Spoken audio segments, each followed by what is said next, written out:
Mi padrastro me sacó de las escrituras y vendió mi casa, afirmando que a mi edad yo no debería tener una propiedad, y luego se fue de viaje. Con el dinero, lo dejé disfrutar de su último rastro de libertad antes de ser arrestado. Tengo 28 años. Mi trabajo paga bien, pero es agotador. Paso más tiempo en las obras que en mi propia casa, viajando entre proyectos. Lo único que me mantenía cuerdo era mi casa, mi propio espacio. O eso creía, porque a partir de hoy, mi casa ya no me pertenece. No necesitas una casa como esta, muchacho. Supe que algo andaba mal en el instante en que di vuelta en mi calle. Acababa de regresar de un viaje de negocios de 3 semanas fuera del estado. Estaba exhausto, sobreviviendo con 3 horas de sueño en el avión, y solo quería darme un baño y caer rendido en mi sillón. Pero al estacionarme frente a mi casa, vi algo que me revolvió el estómago, un letrero rojo y blanco de «vendido» clavado en el pasto de mi jardín. Frené de golpe tan fuerte que las llantas rechinaron. Mi cerebro se negaba a procesar lo que estaba viendo. No, eso tenía que ser un error. Me estacioné en la entrada y prácticamente corrí hacia la puerta principal con mi mochila del trabajo aún colgada al hombro. Pero antes de poder entrar, escuché su voz. Ricardo, mi padrastro. Estaba dentro de mi casa, empacando mis cosas. Entré furioso por la puerta principal, pisando fuerte. ¿Qué está pasando?, pregunté. Ricardo apenas levantó la vista mientras sellaba una caja con cinta adhesiva. Oh, hola, mijo. Regresaste antes de lo que pensaba. ¿Mijo? Siempre me llamaba así, como si yo todavía fuera un adolescente despistado y no un hombre adulto que había trabajado por todo lo que tenía. Dejé caer mi mochila al suelo. ¿Por qué hay un letrero de «vendido» en mi jardín? Ricardo soltó un suspiro dramático, como si yo fuera quien lo estuviera molestando a él. La vendimos. Se me revolvió el estómago. ¿La vendimos? Di un paso más. ¿A qué te refieres con «la vendimos»? Ricardo bajó la cinta y me miró como si yo fuera lento para entender. Tu madre y yo. Obviamente, no necesitas una casa tan grande como esta, Eduardo. Es ridículo para alguien de tu edad. Deberías estar rentando un departamento pequeño para ahorrar dinero. Hizo un ademán con la mano. Me lo agradecerás después. Sentí como mis dedos se cerraban en puños. Ricardo, esta es mi casa. La compré con mi dinero. No tenías ningún derecho. Él se rió. Se rió en mi cara. Mijo, ¿crees que hiciste esto tú solo? ¿Crees que eres una especie de historia de éxito por mérito propio? Me dio unas palmadas en el hombro como a un niño. Es dinero de la familia, bienes compartidos. En realidad, no eres dueño de nada. Retrocedí como si me hubiera abofeteado. Dinero de la familia, bienes compartidos. No, eso era una mentira. Así fue como me robaron mi casa. Aquí es donde las cosas se ponen técnicas. Sí, yo pagué la casa. Sí, yo hice cada pago de la hipoteca. Pero la casa se compró originalmente cuando yo tenía 23 años, demasiado joven para conseguir un buen crédito por mi cuenta. Mi historial crediticio era sólido, pero el banco aún exigía un aval, y mi madre se ofreció. Es solo papeleo, Eduardo, me había dicho en ese entonces, restándole importancia a mis preocupaciones. Seguirá siendo tu casa. Así que firmé los documentos, creyendo que mi nombre estaba en las escrituras, y al principio así fue. Lo que yo no sabía era que Ricardo había refinanciado la hipoteca a mis espaldas mientras yo estaba de viaje. Mi nombre fue eliminado silenciosamente de las escrituras hace meses. La casa ahora estaba únicamente a su nombre y, legalmente, tenía todo el derecho de venderla. Me sentí asqueado. ¿Tú? ¿Cómo? La voz se me quebró en la garganta. Ricardo sonrió con superioridad. Oh, no te veas tan sorprendido. Firmaste el papeleo hace años. Deberías leer la letra chiquita, mijo. Mis manos temblaban. ¿Dónde está mamá? Ricardo se encogió de hombros. Ya está en Italia. Necesitaba un pequeño descanso. Apreté los dientes. O sea que vendiste mi casa, tomaste el dinero y me dejaste. ¿Con qué, exactamente? Oh, no seas tan dramático, sonrió, dándome unas palmaditas en la mejilla como si fuera un niño pequeño. Eres joven. Ya lo resolverás. Pero yo tengo un plan. Ricardo cerró el cierre de una elegante maleta de cuero y se la colgó al hombro. Escucha, me encantaría quedarme a platicar, pero tengo un vuelo que alcanzar. Hoteles de 5 estrellas, tours privados, todo el paquete. Primera clase en todo. Solo me quedé mirándolo. Pasó por mi lado hacia la puerta principal. Te traeré un buen recuerdo. Nos vemos. Y entonces se fue. Me quedé ahí, mirando el espacio vacío donde solían estar mis muebles, mi hogar. Toda mi vida me acababa de ser robada y no podía hacer absolutamente nada al respecto. O al menos, eso era lo que Ricardo pensaba. Dejé que abordara su vuelo. Lo dejé tomar champaña a 30,000 pies de altura, pensando que había ganado. Pero cuando aterrizó de regreso en casa 2 semanas después, se dio cuenta de algo, no tenía a dónde ir. ¿Y dónde estaba yo? Oh, cierto. Mi casa había desaparecido.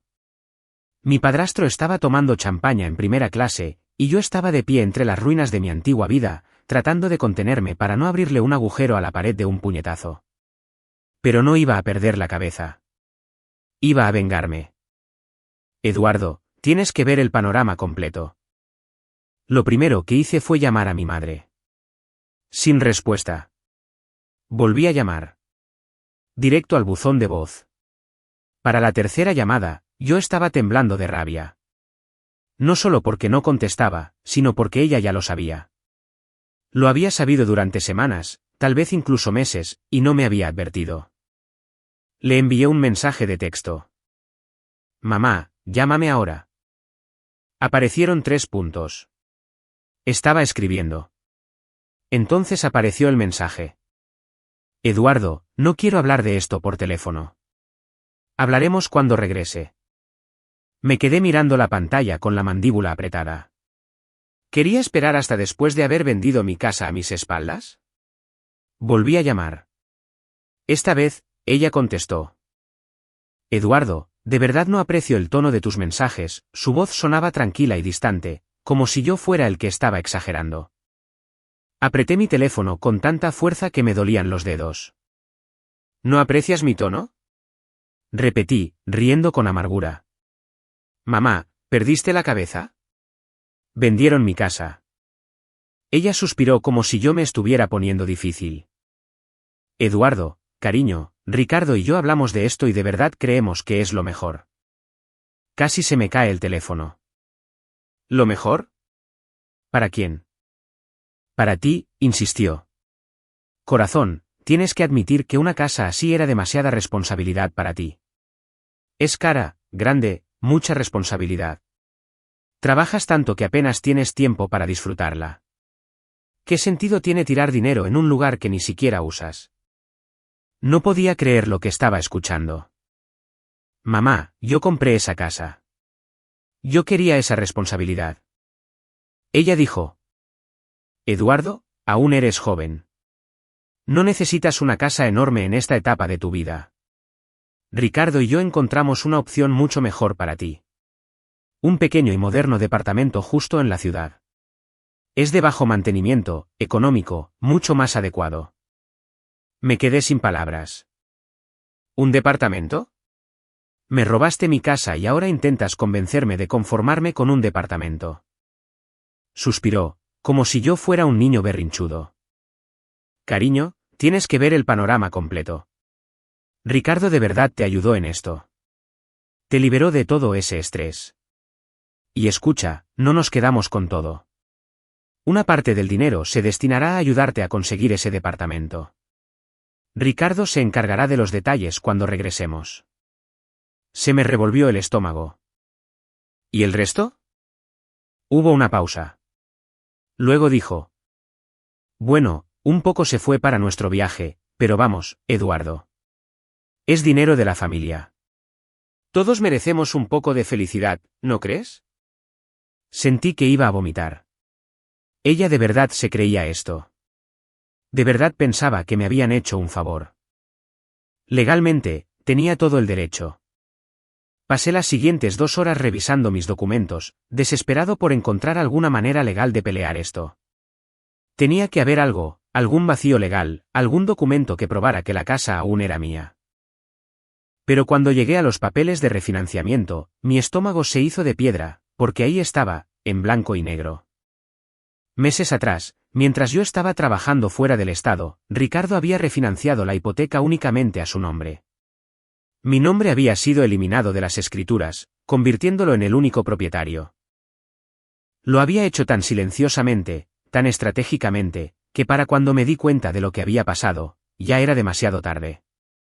Leí la letra chiquita 3 veces, esperando haber pasado algo por alto, pero no. Legalmente, tenía todo el derecho de vender mi casa. El dinero ya no estaba. Mi siguiente paso fue revisar mis cuentas bancarias. Sabía que no había visto nada de dinero de la venta, pero necesitaba estar seguro. Cuando abrí la aplicación del banco, mis manos empezaron a temblar porque vi exactamente lo que temía. Un depósito de $8,300,000 pesos de la venta de la casa, seguido de múltiples retiros. Reservas de hotel, marcas de lujo, una transferencia internacional a otra cuenta. Sentí náuseas. El dinero no solo había desaparecido. Ya se lo habían gastado. Pero yo aún no había terminado. Me senté en mi casa vacía, mirando mi teléfono, sintiendo cómo la rabia se acumulaba en mi pecho.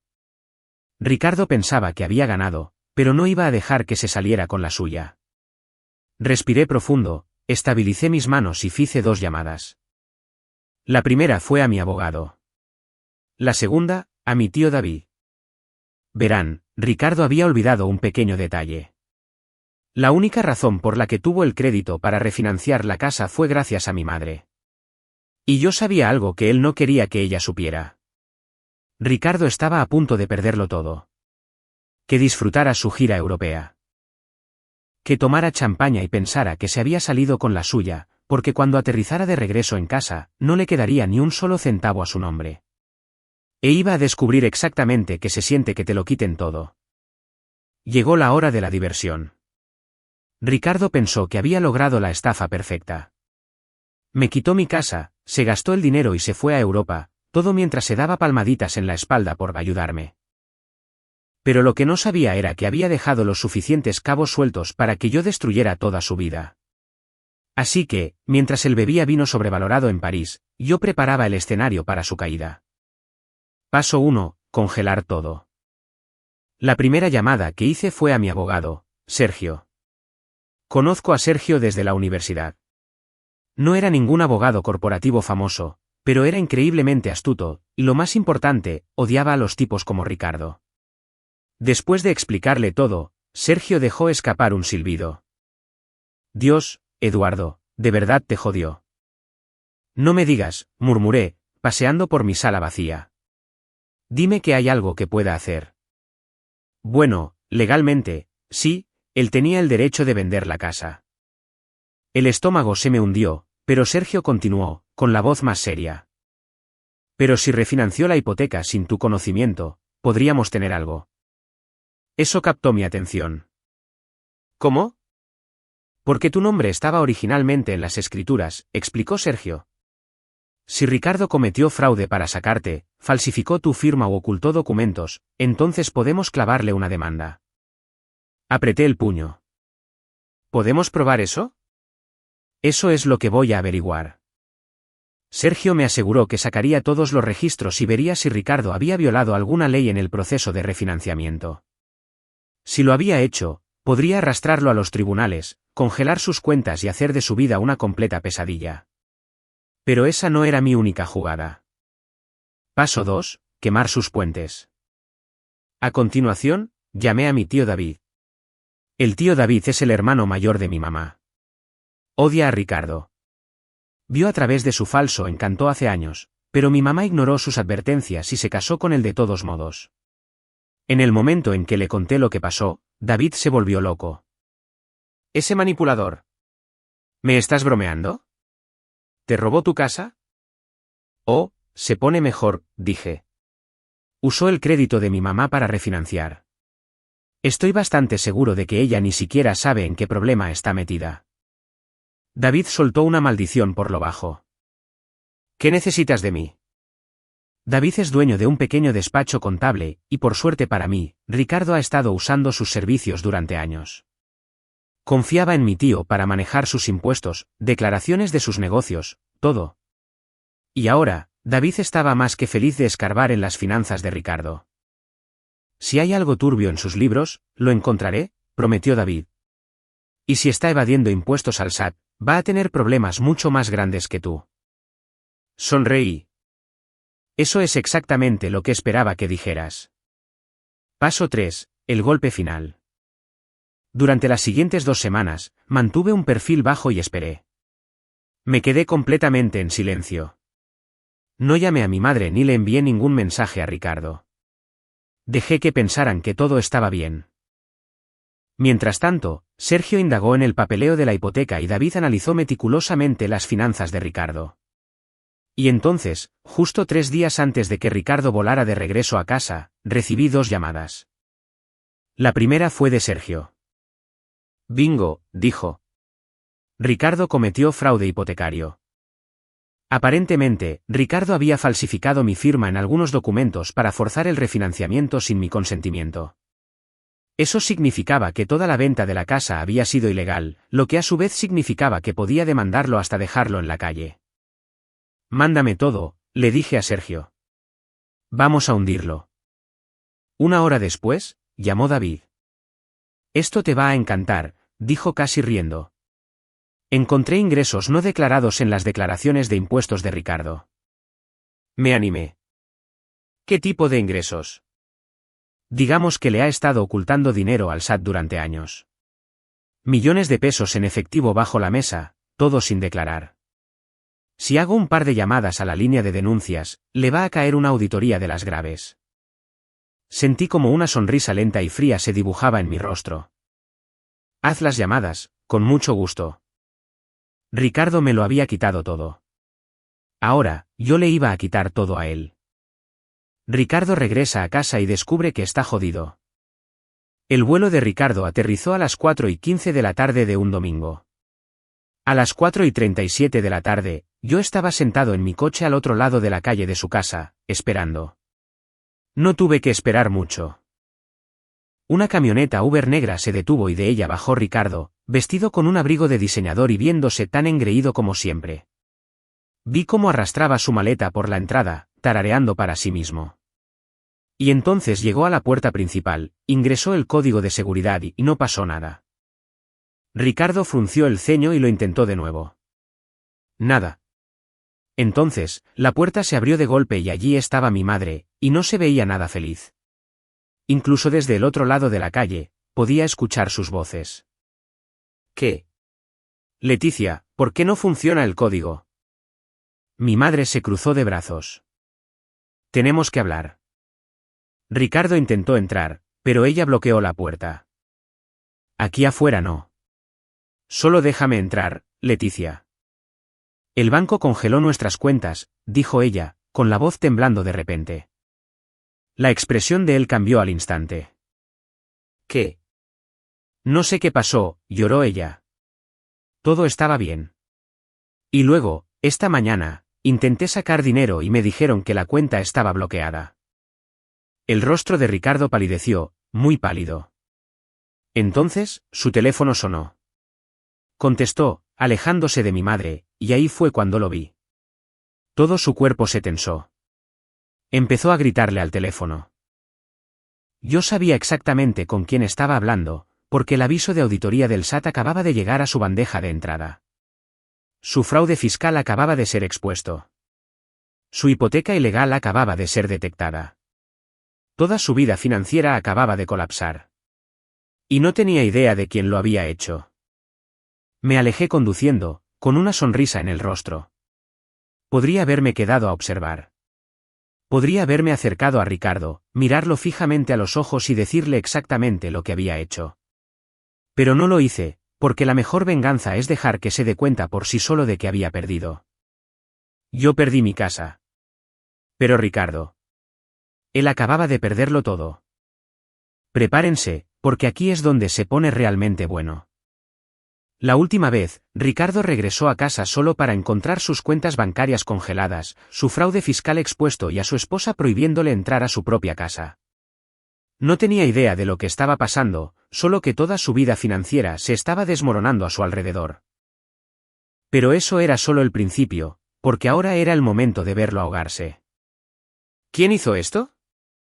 No me quedé para ver a Ricardo perder la cabeza en tiempo real. En cambio, conduje a casa, me serví un trago y esperé la inevitable llamada de mi madre. No tardó mucho. Exactamente a las 6:42 de la tarde, mi teléfono se iluminó con su nombre. Dejé que sonara. Y que sonara una y otra vez. Finalmente, contesté. ¿Mamá? Su voz temblaba. Eduardo, ¿sabes qué está pasando? Me recosté en mi silla, dándole un sorbo a mi whisky. Depende. ¿Qué pasa? Dejó escapar un suspiro de pánico. Ricardo. Sus cuentas están congeladas. El SAT lo está investigando por fraude fiscal, y la compañía hipotecaria dice que hay una disputa legal por la venta de tu casa. Fingí estar sorprendido. Vaya, parece que está teniendo un día muy malo. Eduardo. Gritó. Esto no es gracioso. ¿Tú hiciste algo? Dejé que el silencio se alargara. Luego dije con mucha calma. Tú y Ricardo se robaron mi casa. Ella se estremeció. Pude escucharlo en la forma en que exhaló bruscamente. ¿Karine? Empezó, suavizando la voz. Tienes que entender que estábamos pensando en tu futuro. La casa era demasiada responsabilidad para ti. Me reí de forma grave y oscura. ¿Responsabilidad? ¿Esa es tu excusa? Me robaron todo y ahora estás molesta porque Ricardo está enfrentando las consecuencias. Eduardo, susurró. Va a perderlo todo. Sonreí. Qué bueno. Hubo un jadeo al otro lado de la línea. ¿No hablas en serio? Oh, claro que sí, dije. Porque adivina qué, mamá. Él no es el único que lo va a perder todo. Ricardo no tenía a dónde ir. Me enteré de lo que pasó después por el tío David, quien tuvo asientos en primera fila para el colapso del siglo. Después de colgarle a mi madre, le envié un mensaje a David. Yo, ¿qué tan grave es, David? David, grave. Ricardo intentó sacar dinero de una de las cuentas de su negocio. Congelada. David luego intentó llamar a su contador. Se enteró de que el SAT lo está auditando. Entró en pánico. David luego intentó entrar a la casa y tu mamá. ¿Yo, qué? David, tu mamá lo corrió. Me enderecé en la silla. Mi mamá lo corrió. ¿Estás bromeando? David, no. Ella está muerta de miedo. No quiere quedar atrapada en su desastre. Así que le cerró la puerta con llave y le dijo que arreglara sus propios problemas. ¿Dónde está ahora? David, ni idea, pero si tuviera que adivinar, está durmiendo en su coche. No podía dejar de sonreír. Ricardo había pasado los últimos 10 años sintiéndose superior a mí, tratándome como a un niño estúpido que necesitaba su guía, y ahora él era un indigente. Eduardo, por favor, necesitamos tu ayuda. Pasó un día, luego otro. Al tercer día, mi teléfono volvió a sonar. Era mamá. Dejé que sonara y sonara de nuevo. Finalmente, contesté. ¿Mamá? Su voz sonaba tensa. Eduardo, tenemos que hablar. Dejé mi vaso en la mesa. ¿Sobre qué? Dudó y luego dijo. Ricardo está en problemas. No tiene a dónde ir. Está durmiendo en un motel, pero él. Me reí. Oh, no un motel. ¡Qué tragedia! Eduardo, suplicó. Por favor, necesitamos tu ayuda. Me incliné hacia adelante. ¿Necesitas mi ayuda? ¿Te refieres al mismo niño que no estaba listo para la responsabilidad de tener una casa? ¿Al mismo chico al que le robaron? Cariño, nosotros. ¿Dónde está el dinero, mamá? La interrumpí. ¿Dónde está el dinero de la casa? Silencio. Luego, en voz baja. Se acabó. Cerré los ojos, sintiendo un ardor profundo y satisfactorio en el pecho. Por supuesto que se había acabado. Se lo habían gastado todo. Vuelos en primera clase, hoteles de lujo, compras excesivas en París y Roma. Se habían gastado casi 8,5 millones de pesos en semanas, y ahora no tenían nada. Tomé aire lentamente. A ver si entiendo. Me robaron mi casa, la vendieron, despilfarraron el dinero, y ahora que Ricardo se quedó en la calle, ¿esperas que yo lo arregle? Su voz se quebró. Cometimos un error. Sonreí. Sí, así es. Y colgué. Ricardo finalmente se quiebra. Ese debió haber sido el final, pero Ricardo aún no había terminado. Esa noche, exactamente a las 11:47 de la noche, escuché que tocaban mi puerta. Miré por la mirilla y ahí estaba. Ricardo. Su cabello, usualmente peinado hacia atrás, era un desastre. Su traje estaba arrugado, tenía los ojos inyectados en sangre. Parecía que no había dormido en días. Abrí la puerta lo suficiente para recargarme en el marco. Ricardo. Soltó un suspiro tembloroso. Eduardo, escucha. Yo. No, lo interrumpí. Sea lo que sea que vayas a pedir. No. Apretó la mandíbula. Solo necesito algo de tiempo, un lugar donde quedarme mientras. Me reí en su cara. Él se encogió. Luego, muy lentamente, me acerqué y le susurré. Este ya no es tu hogar. Vi cómo su rostro se descomponía. Ira, vergüenza, desesperación, todo pasando al mismo tiempo. Eres un egoísta. Gritó. Di un paso atrás y le cerré la puerta en la cara. Empezó a golpear la puerta. Eduardo, eres un egoísta. Le puse seguro a la puerta y me alejé.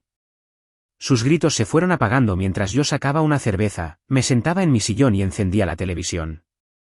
Ricardo estaba acabado, y yo había ganado. Este es el final. Ricardo lo había perdido todo, sus cuentas bancarias congeladas, su fraude fiscal expuesto, su esposa lo corrió, su reputación fue destruida, y ahora estaba parado afuera de mi puerta mendigando ayuda como el idiota que se había engañado a sí mismo. Entonces, ¿cómo terminó todo finalmente? Bueno, fue incluso mejor de lo que esperaba. La última jugada desesperada. Después de cerrarle la puerta en la cara a Ricardo, esperaba que se fuera. No lo hizo. En cambio, empezó a aporrear la puerta, con la voz temblando de rabia. Eduardo, eres un arrogante. ¿Crees que esto es gracioso? Déjame entrar. Le di otro sorbo a mi cerveza, tranquilo y sin molestarme en lo absoluto. Estás desperdiciando tu energía, Ricardo, grité desde adentro. Deberías guardarla para cuando el personal del SAT empiece a tocar a tu puerta. Silencio. Luego. ¡Pum! Golpeó la puerta. Déjame entrar. Nunca agradeces nada, ¿verdad? Suspiré. Luego, sin decir una palabra más, saqué mi teléfono y marqué al 911. Sí, buenas noches, dije con tono casual. Hay un hombre afuera de mi casa intentando entrar a la fuerza. Está gritando amenazas. No, no vive aquí. Sí, me gustaría que alguien viniera por él. Me asomé por la ventana justo a tiempo para ver a Ricardo alejándose tambaleante de la puerta, mirando a su alrededor desesperado. Probablemente se estaba dando cuenta de que estaba a unos 5 minutos de ser arrestado. Murmuró algo por lo bajo y luego salió corriendo calle abajo como un hombre derrotado. ¿Y esa? Esa fue la última vez que lo vi en persona. El golpe final. En las semanas siguientes, la vida de Ricardo colapsó por completo.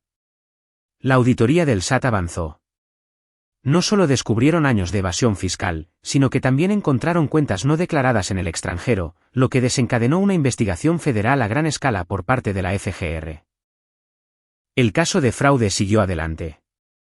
Mi abogado, Sergio, hizo pedazos a Ricardo en los documentos legales. Resulta que falsificar la firma de alguien en un documento hipotecario es altamente ilegal. Mi madre solicitó el divorcio. Sí. En el momento en que se dio cuenta de que Ricardo la estaba arrastrando con él, saltó del barco. Congeló las cuentas compartidas, contrató a su propio abogado y lo corrió de su vida para siempre. Me encantaría decir que lo hizo porque finalmente le remordió la conciencia, pero no, lo hizo porque tenía miedo. No me molestó en lo absoluto. De hecho, fue perfecto, porque ahora Ricardo no tenía a dónde ir. ¿Dónde está Ricardo ahora? Aquí viene la mejor parte. No había sabido nada de Ricardo durante meses. Pero hace unas semanas, me encontré al tío David en una cafetería. Nos sentamos, nos pusimos al día y finalmente le pregunté. Y bueno, ¿en qué terminó lo de Ricardo? David sonrió ampliamente. Esto te va a encantar. Resulta que después de que Ricardo lo perdió todo, intentó huir del país. Sí, de verdad compró un vuelo e intentó desaparecer. Pero hubo un pequeño problema. El SAT ya había boletinado su pasaporte. Así que, cuando intentó abordar el avión, lo arrestaron en el aeropuerto. Casi me ahogo con el café. ¿Hablas en serio? David se rió. Completamente en serio. Lo último que supe es que está tratando de pelear los cargos, pero entre el caso de fraude, la evasión de impuestos y las deudas, está jodido. Me recosté en mi silla, exhalando lentamente. Se había acabado. Ricardo estaba acabado. Y en cuanto a mí. Bueno, recuperé mi dinero. No todo, por supuesto. La casa se perdió, pero entre el acuerdo de la demanda y los daños y perjuicios, me llevé una muy buena suma de dinero. ¿Y mi madre? Ella intentó disculparse, me envió mensajes larguísimos, me dejó audios sobre cómo había cometido un error y quería arreglar las cosas, pero nunca le respondí. Porque me di cuenta de algo, ella nunca estuvo realmente de mi lado. Apoyó a Ricardo hasta que dejó de ser conveniente. ¿Y yo? Yo solo era un daño colateral. Así que corté todo lazo con ella. Por primera vez en mi vida, no tenía obligaciones familiares, ni culpas, ni un peso arrastrándome hacia abajo, solo libertad. Y vaya que se siente bien. Pensamientos finales. Hace unos meses, me quedé sin casa y fui traicionado. Ahora, tengo un lugar nuevo, un nuevo comienzo y una cuenta bancaria llena del dinero de Ricardo. Y lo mejor de todo es que duermo como un bebé todas las noches porque sé que, en algún lugar, Ricardo está recostado en la celda de una prisión, sin poder dormir, preguntándose en qué momento salió todo mal. ¿Y esa? Esa es la venganza más dulce de todas.